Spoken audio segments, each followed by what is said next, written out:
Okay. Quand tu es prêt. I've just been doing interviews in French, so my brain's in French now.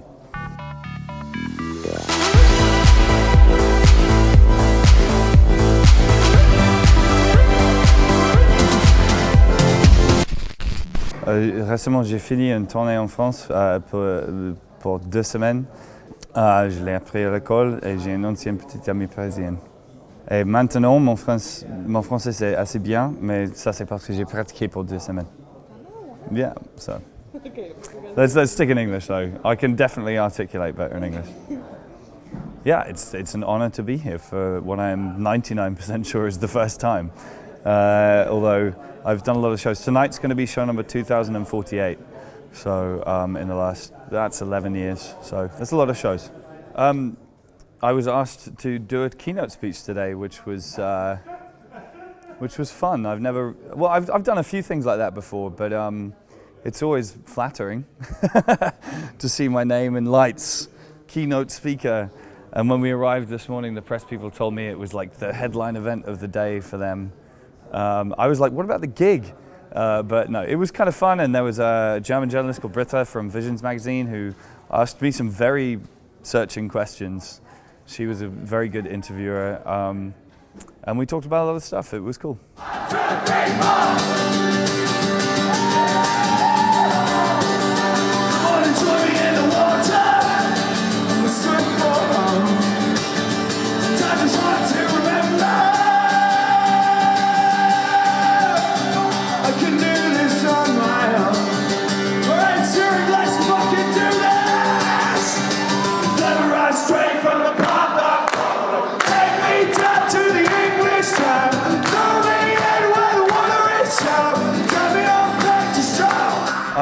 I was an angry teenager for sure. I think most teenagers are to some degree, but my parents sent me to a boarding school when I was a teenager and I hated it and I hated everything about it. But at almost the exact same time, I discovered punk rock.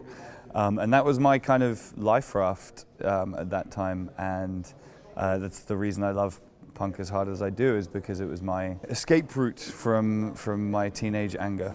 Well, I ran away and I joined the circus as soon as I could. I did my first tour when I was 16 in a school holiday, and then I finished school when I was 18, and I just stayed on tour since then. So that's 17 years since I was doing this full time. So I've done a lot of touring in my time. J'ai fini une tournée en France hier soir à Strasbourg, and I woke up here this morning. So.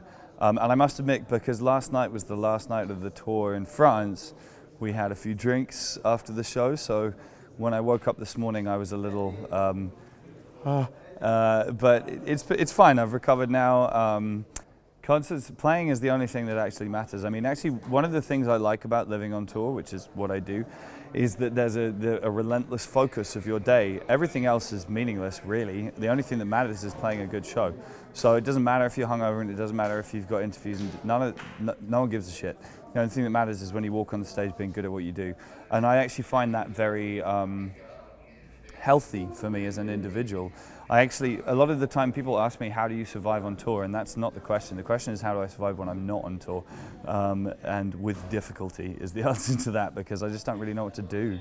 You know, on a normal day when you're not on tour, there's no reason. You know, the show is the reason. And if you don't have the reason, I find that difficult to cope with sometimes. Well, when I'm home and if I don't have a show, I mean, I'm getting better in my old age, but there was certainly a period in my life when I was pretty bad. I used to just drink all the time when I was at home and not really do very much. And it was, and therefore I would always try and go back on tour as soon as I could. And I love touring, but like now in my old age, I'm getting better. I have a house now, I have a partner, like I have a real life off the road, and that's kind of important, I think. The cliche about touring is that it's hurry up and wait, you know, or, you know, I mean, it's 23 hours of killing time and then 1 hour of the most intense thing you could ever do with your life. And that's true to a degree, but I mean, first of all, I've been doing this for such a long time now. I think a lot of people who wax philosophical about touring haven't done very much of it, to my mind. I find I'm very productive when I'm on tour. I mean, I do interviews and I do work and that kind of thing, but I write a lot when I'm on tour. I demo new material, and then when I have time I try and see the world as well.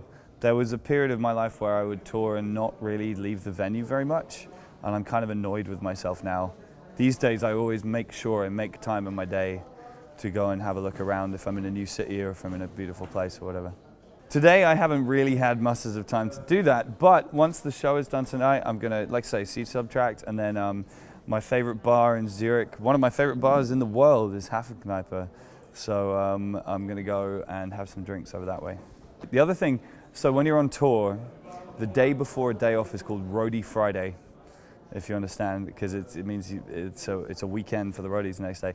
So today is Roadie Friday. We have a day off tomorrow. So my crew and I are going to have some drinks tonight. Try to get better and don't ever accept less. And take a plain black marker and write this on your chest. Draw a line underneath all of this unhappiness. Come on now, let's fix this mess. We're gonna get better because we're not to you. There are some things that occupy and bother me that shouldn't, and I try not to let them impinge on my life. I mean, I'm thinking of social media for the most part. I think that political discourse in the West is being ruined by Twitter and Facebook. I really do. I think it's really, really unhealthy for our societies. So I try not to let that kind of stuff bother me. I mean, having just said that, I'm in the middle of writing a new record right now, and for the first time in quite a long time, I'm writing political songs because the changes that happened to the world to the West certainly in 2016 are very worrying to me. And I don't think that rock and roll is going to save or indeed change the world. But at the same time, as a writer, I feel duty bound to respond to what's happening. I think it's a very worrying time to be a liberal, to be a centrist, which I definitely am. And yeah, so I'm kind of, that's occupying my brain a lot. That's worrying me. That's what I spend a lot of my day thinking about. I mean, I can be more specific. I really, people without compassion make me angry, but then also people who morally grandstand make me angry as well. One of the reasons that I stopped writing about politics or stopped being involved in the political music scene is a lot of it to me seemed like people making easy statements and pretending they were hard statements. Standing up and making a statement in front of a room full of people who you know already agree with you is not a brave thing to do. It's actually a boring thing to do. And I'm not really interested in that kind of political discourse. At the same time, you know, I'm trying to express myself and my feelings about the world, but and also obviously a lack of compassion is more important than that. But yeah, I don't know. I think that there's a lot of people who think that they're making the world better are actually just having conversations with themselves and patting themselves on the back for being morally superior. And I think that that's not only kind of gross, but I actually think it's kind of dangerous to be that deluded about the effect that you're having on the world. I mean, when I was younger, I was in a political hardcore band and I wrote a lot of political songs on my first couple of records. I've stopped doing that for a long time for a number of reasons, partly because I kind of got bored of the political music scene, such as it is in the UK particularly. It's very groupthink, it's very homogenized, it's a lot of people who all think exactly the same thing, which is kind of boring to me.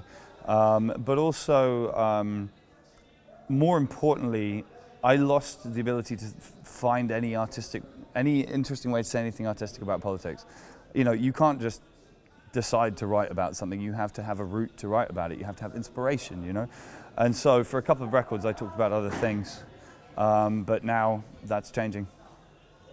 Yeah, I mean, well, I've written enough material for a whole album along these lines. One of the songs we released already, I flew out of the United States the day before the election last year, and I played Washington, D.C. the night before the inauguration.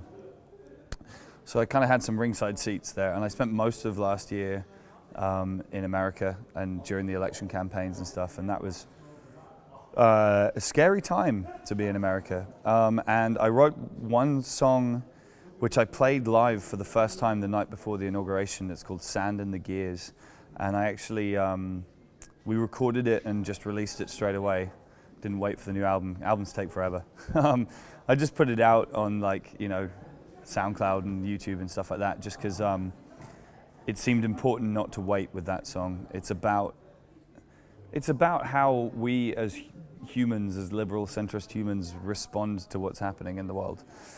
And people can listen to it because it's out there. I don't have a concrete answer to how we should respond or a definitive answer, and I'm not entirely sure that it's the job of musicians to provide that per se. But the song begins at being slightly sarcastic and talking about, I wish I could spend the next 4 years at a punk rock show, because that would be fun, although tiring, I'd imagine. And it finishes with something a lot more concrete, hopefully, which is about trying to find ways to react to what's happening, trying to find ways to not take it lying down, trying to find ways to not just treat, I mean, specifically the song's about America, but hopefully it has wider application about not just treating an election every 4 years as being the only thing that has any meaning, the only moment when you can participate in the political process. I think there's a lot more that people can do. I think that already in America it's been very inspiring to see the way that people have been campaigning, you know, contacting their congressman or whatever, and you know, the Trump Care bill failed, and I think that that's been a great example of people engaging with the political process outside of election season, and I think that that's a good thing.